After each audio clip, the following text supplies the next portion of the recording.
ಸಂಡೂರು ಪಟ್ಟಣದ ವಿಜಯ ವೃತ್ತದ ಬಳಿ ಬೃಹತ್ ಪ್ರತಿಭಟನೆ ಮಾಡುವುದರ ಮೂಲಕ ಸಂಡೂರು ತಾಲೂಕು ಅಖಿಲ ಕರ್ನಾಟಕ ಆದಿ ಜಾಂಬವ ಮಹಾಸಭಾ ಹಾಗೂ ವಿವಿಧ ಸಂಘಟನೆಗಳ ವತಿಯಿಂದ ಮಾನ್ಯ ಸರ್ವೋಚ್ಚ ನ್ಯಾಯಾಲಯದ ಆದೇಶದಂತೆ ಮಾದಿಗ ಸಮಾಜದ ಒಳ ಮೀಸಲಾತಿಯನ್ನು ಜಾರಿಗೊಳಿಸುವಂತೆ ಸಂಡೂರು ತಾಲೂಕು ದಂಡಾಧಿಕಾರಿಗಳ ಮುಖಾಂತರ ಕರ್ನಾಟಕ ರಾಜ್ಯದ ಮುಖ್ಯಮಂತ್ರಿಗಳಲ್ಲಿ ಆಗ್ರಹಿಸಿ ಸಂಡೂರು ಬಂದ್ ಕರೆ ಕೊಡಲಾಗಿದ್ದು, ಬಂದ್ಗೆ ಸಂಡೂರಿನ ಎಲ್ಲ ಸಾರ್ವಜನಿಕರು ಬೆಂಬಲ ಸೂಚಿಸಿದ್ದು, ಅಗತ್ಯ ಸೇವೆಗಳು ಆದ ಆಸ್ಪತ್ರೆ, ಔಷಧಿ, ಹಾಲು ಮತ್ತು ಇತರ ಮೂಲಭೂತ ಕೇಂದ್ರವನ್ನು ಹೊರತುಪಡಿಸಿ ಬೆಳಗ್ಗೆಯಿಂದಲೇ ಅಂಗಡಿ ಮುಂಗಟ್ಟುಗಳನ್ನು, ಬಸ್ ಹಾಗೂ ಅದಿರು ಲಾರಿಗಳ ಸಂಚಾರ ಸ್ತಬ್ಧವಾಗಿದ್ದು, ಬ್ಯಾಂಕ್ಗಳು ಮತ್ತು ಶಾಲಾ ಕಾಲೇಜುಗಳು ಕೂಡ ರಜೆಯನ್ನು ಘೋಷಿಸಲಾಗಿತ್ತು. ಅಖಿಲ ಕರ್ನಾಟಕ ಆದಿ ಜಾಂಬವ ಮಹಾಸಭಾ ಒಳ ಮೀಸಲಾತಿ ಸಂಘಟನೆಗಳ ಎಲ್ಲ ಪದಾಧಿಕಾರಿಗಳು, ಒಕ್ಕೂಟದ ಮುಖಂಡರುಗಳು, ಮಾದಿಗ ಸಮಾಜದ ಬಾಂಧವರು ಸೇರಿ ಬ್ಯಾನರ್, ನಾಮಫಲಕವನ್ನು ಹಿಡಿದು ಪಟ್ಟಣದ ಪ್ರಮುಖ ಬೀದಿಯಲ್ಲಿ ಬೈಕ್ಗಳಲ್ಲಿ ಜಾಥಾ ಮೂಲಕ ಸಾಗಿ ವಿಜಯ ವೃತ್ತದ ಬಳಿ ಪ್ರತಿಭಟನೆ ಕೈಗೊಂಡಿದ್ದಾರೆ. ಪ್ರತಿಭಟನಾ ಸ್ಥಳಕ್ಕೆ ಆಗಮಿಸಿದ ತಾಲೂಕಿನ ದಂಡಾಧಿಕಾರಿಗಳು ಹಾಗೂ ಡಿವೈಎಸ್ಪಿ ಪ್ರಸಾದ್ ಗೋಖಲೆ ಅವರು ಪ್ರತಿಭಟನಾಕಾರ ಮನವಿ ಪತ್ರ ಸ್ವೀಕರಿಸಿದ್ರು. ಈ ಪ್ರತಿಭಟನೆಗೆ ಬಿಗಿ ಬಂದೋಬಸ್ತ್ ನೀಡಲು ಹೆಚ್ಚಿನ ಸಿಬ್ಬಂದಿಗಳನ್ನು ನಿಯೋಜಿಸಿ ಪೊಲೀಸ್ ಇಲಾಖೆ ಸಹಕಾರ ಕೊಟ್ಟಿದೆ. ಪ್ರತಿಭಟನೆಯನ್ನು ಉದ್ದೇಶಿಸಿ ಅಖಿಲ ಕರ್ನಾಟಕ ಆದಿ ಜಾಂಬವ ಮಹಾಸಭಾ ಸಂಡೂರು ತಾಲೂಕು ಘಟಕದ ಅಧ್ಯಕ್ಷ ನಿಂಗಪ್ಪ ಐಹೊಳೆ ಹಾಗೂ ವಿವಿಧ ಸಮಾಜದ ಮುಖಂಡರುಗಳು ಮಾತನಾಡಿ, ನಮ್ಮ ಮಾದಿಗ ಸಮಾಜದ ಒಳ ಮೀಸಲಾತಿಗಾಗಿ ನಾವು ಕಳೆದ 35 ವರ್ಷಗಳಿಂದ ಸರ್ಕಾರಕ್ಕೆ ಒತ್ತಾಯಿಸುತ್ತಾ ಬಂದಿದ್ದು, ಇದಕ್ಕೆ ಅನೇಕ ಪ್ರಾಣ ಬಲಿದಾನಗಳು ಕೂಡ ನಡೆದಿದ್ದು, ಈ ನಮ್ಮ ಹೋರಾಟದ ಫಲವಾಗಿ ಮಾನ್ಯ ಸರ್ವೋಚ್ಚ ನ್ಯಾಯಾಲಯ ಮಾದಿಗ ಸಮಾಜದ ಒಳ ಮೀಸಲಾತಿಗಾಗಿ ಪರವಾಗಿ ಐತಿಹಾಸಿಕ ತೀರ್ಪು ಕೊಟ್ಟಿದ್ದು ಸ್ವಾಗತಾರ್ಹವಾಗಿದೆ. ಈ ವಿಷಯವಾಗಿ ಸಂಪುಟ ಸಭೆಯಲ್ಲಿ ಚರ್ಚೆ ಮಾಡಿ ಕೂಡಲೇ ನಮ್ಮ ಸಮಾಜದ ಒಳ ಮೀಸಲಾತಿ ಜಾರಿ ಮಾಡಿ ಅಂತಿಮ ನಿರ್ಧಾರ ಕೈಗೊಳ್ಳಬೇಕು ಅಂತ ಒತ್ತಾಯಿಸಿದ್ರು. ಅದನ್ನು ಕೊಟ್ಬಿಡು ಸ್ವಾಮಿ, ನಾವು ಕೂಡ ನಿಮ್ಮ ಫೋಟೋನ ಮನೆಯಲ್ಲಿ ಪೂಜೆ ಮಾಡ್ತೀವಿ ಅಂತಂದೇಳಿ ಮಾನ್ಯ ಮುಖ್ಯಮಂತ್ರಿಗಳಲ್ಲಿ ನಮ್ಮ ಸಮಾಜ ಮನವಿ ಮಾಡ್ಕೊಳ್ತಾ ಇದೆ. ಇದನ್ನು ಅರ್ಥ ಮಾನ್ಯ ಮುಖ್ಯಮಂತ್ರಿಗಳು, ಪಟ್ಟಭದ್ರ ಹಿತಾಸಕ್ತಿಗಳು, ನಮ್ಮ ಅಣ್ಣ ತಮ್ಮಂದಿರಾಗಿರ್ತಕ್ಕಂಥ ನಮ್ಮದೇ ಪಟ್ಟಿಯಲ್ಲಿರ್ತಕ್ಕಂಥ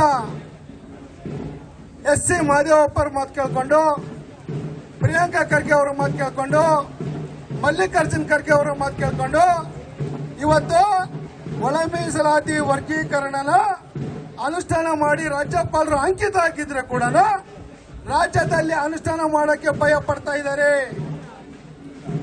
ರಾಜ್ಯದಲ್ಲಿ ಅನುಷ್ಠಾನ ಮಾಡಕ್ಕೆ ಭಯ ಪಡ್ತಾ ಇದ್ದಾರೆ.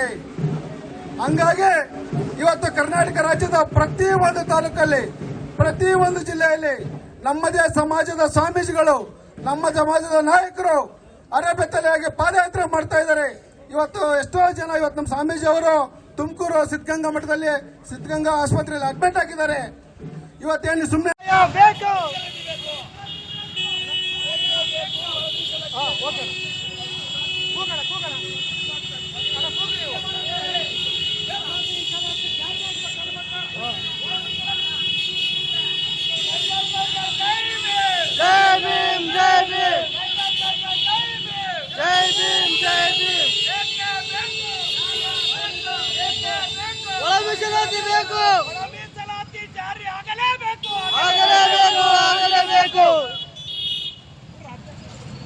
ಒಂದು ವೇಳೆ ಈ ಮೀಸಲಾತಿ ಜಾರಿ ಮಾಡದಿದ್ದಲ್ಲಿ ವಿಧಾನಸೌಧಕ್ಕೆ ಮುತ್ತಿಗೆ ಹಾಕುವುದರ ಮೂಲಕ ಬೃಹತ್ ಪ್ರತಿಭಟನೆ ಕೈಗೊಳ್ಳಲಾಗಿದೆ. ಅದೇ ರೀತಿ ಇತ್ತೀಚೆಗೆ ರಾಜ್ಯ ಸರ್ಕಾರ ಉದ್ಯೋಗ ನೇಮಕಾತಿ ವಿಷಯವಾಗಿ ಹೊರಡಿಸಿರುವ ಸುತ್ತೋಲೆಯನ್ನು ಹಿಂಪಡೆದು ವಿಶ್ವವಿದ್ಯಾಲಯದಲ್ಲಿ ಆಗುವ ನೇಮಕಾತಿಯನ್ನು ಕೈಬಿಡುವುದು, ಅಲೆಮಾರಿ ಮತ್ತು ಅರೆ ಅಲೆಮಾರಿ ಸಮುದಾಯಗಳಿಗೆ ಶೇಕಡಾ 1% ಮೀಸಲಾತಿ ನಿಗದಿಪಡಿಸಬೇಕು ಅಂತ ಆಗ್ರಹಿಸಿದರು. ಸಾರಾಂಶ ಈ ರೀತಿ ಇದೆ. ಇವರಿಗೆ ಸನ್ಮಾನ್ಯ ಶ್ರೀ ಸಿದ್ದರಾಮಯ್ಯ ಘನ ಸರ್ಕಾರದ ಮುಖ್ಯಮಂತ್ರಿಗಳು, ಕರ್ನಾಟಕ ಸರ್ಕಾರ ಇವರಿಗೆ ನಮ್ಮ ತಾಲೂಕು ದಂಡಾಧಿಕಾರಿಗಳ ಮುಖಾಂತರ ಮಾನ್ಯರೇ ಘನ ಸರ್ವೋಚ್ಚ ನ್ಯಾಯಾಲಯದ ತೀರ್ಪಿನಂತೆ ಒಳ ಮೀಸಲಾತಿ ಜಾರಿ ಮಾಡುವುದರ ಬಗ್ಗೆ ಬಳ್ಳಾರಿ ಜಿಲ್ಲೆ ಸಂಡೂರು ತಾಲೂಕು ಅಖಿಲ ಕರ್ನಾಟಕ ಆದಿಜಾಂಬವ ಮಹಾಸಭಾ ಸಂಡೂರು ಪದಾಧಿಕಾರಿಗಳು ಮತ್ತು ಮೀಸಲಾತಿ ಪರ ಇರುವ ವಿವಿಧ ದಲಿತ ಸಂಘಟನೆಗಳ ಪದಾಧಿಕಾರಿಗಳು ಮತ್ತು ಒಳ ಮೀಸಲಾತಿ ಹೋರಾಟಗಾರರು ಈ ಮೂಲಕ ತಮ್ಮಲ್ಲಿ ಸಂಡೂರು ತಾಲೂಕು ಬಂದ್ ಮಾಡುವುದರ ಮೂಲಕ ಆಗ್ರಹಿಸುವುದೇನೆಂದರೆ, ಘನ ಸರ್ವೋಚ್ಚ ನ್ಯಾಯಾಲಯದ 7 ಸದಸ್ಯ ಪೀಠ ದಿನಾಂಕ 1/8/2024 ಒಳ ಮೀಸಲಾತಿ ಜಾರಿ ಮಾಡಲು ಸಮರ್ಪಕವಾಗಿದೆ ಎಂದು ಐತಿಹಾಸಿಕ ತೀರ್ಪು ನೀಡಿದ್ದು, ಘನ ಸರ್ಕಾರದ ಮಾನ್ಯ ಮುಖ್ಯಮಂತ್ರಿಗಳಾದ ತಾವುಗಳು ಎಲ್ಲಾ ಸಚಿವರನ್ನು ಮನವೊಲಿಸಿ ಸಚಿವ ಸಂಪುಟದಲ್ಲಿ ಆರೋಗ್ಯಕರವಾದ ಚರ್ಚೆ ಮಾಡಿ ಕೂಡಲೇ ಒಳ ಮೀಸಲಾತಿಯನ್ನು ಜಾರಿ ಮಾಡಬೇಕು. ಸತತ 35 ವರ್ಷಗಳ ಸುದೀರ್ಘ ಹೋರಾಟ, ಪ್ರಾಣ ಬಲಿದಾನಗಳ ಫಲವಾಗಿ ದಿನಾಂಕ 1/8/2024 ಘನ ಸರ್ವೋಚ್ಚ ನ್ಯಾಯಾಲಯದ ಒಳ ಮೀಸಲಾತಿಯು ಸಮರ್ಪಕವಾಗಿದೆ ಎಂದು ತೀರ್ಪು ನೀಡಿದ್ದು ಸ್ವಾಗತಾರ್ಹ.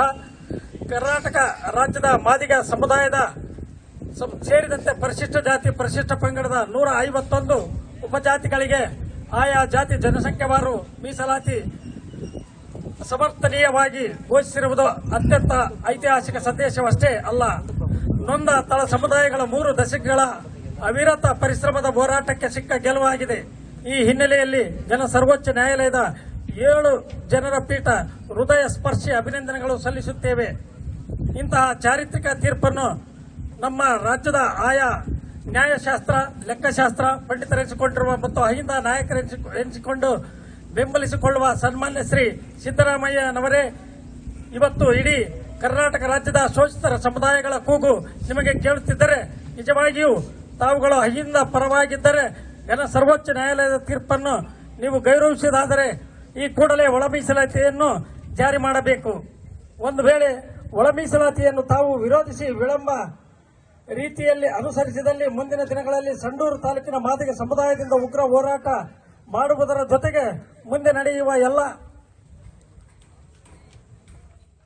ಈ ಸಂದರ್ಭದಲ್ಲಿ ವಿವಿಧ ಸಂಘಟನೆಗಳ ಮುಖಂಡರುಗಳು ಆದ ತಾಯಪ್ಪ, ರಾಮಕೃಷ್ಣ, ಶಿವಲಿಂಗಪ್ಪ, ದೌಲತ್ಪುರ ಸತೀಶ್, ಕಾಶಪ್ಪ, ಪರಿಸರ ಸತೀಶ್, ಆಂಜನಪ್ಪ, ಮಂಜುನಾಥ, ಕಸ್ತೂರಿ, ಮರಿಸ್ವಾಮಿ, ಶಿವಕುಮಾರ್, ಮಲ್ಲೇಶ್, ರಾಜೇಶ್ ಹೆಗಡೆ, ದೇವದಾಸಿ ಸಂಘದ ದುರ್ಗಮ್ಮ ಹಾಗೂ ನೂರಾರು ಸಂಖ್ಯೆಯಲ್ಲಿ ಈ ಸಮಾಜದ ಬಾಂಧವರು ಭಾಗಿಯಾಗಿದ್ದರು.